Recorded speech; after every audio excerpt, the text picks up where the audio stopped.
ఒక వీరుడు కోసం ప్రకృతి గురువు కోసం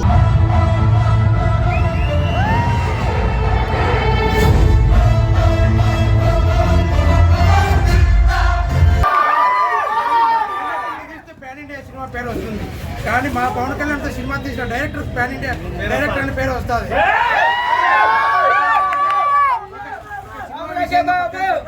ఆ రికార్డ్స్ మాకు కొత్త కాదు, ఈరోజు పరిచయం అక్కర్లేదు. ఆ రికార్డ్స్ ఏనాడో సొంతం చేసుకుంటాం.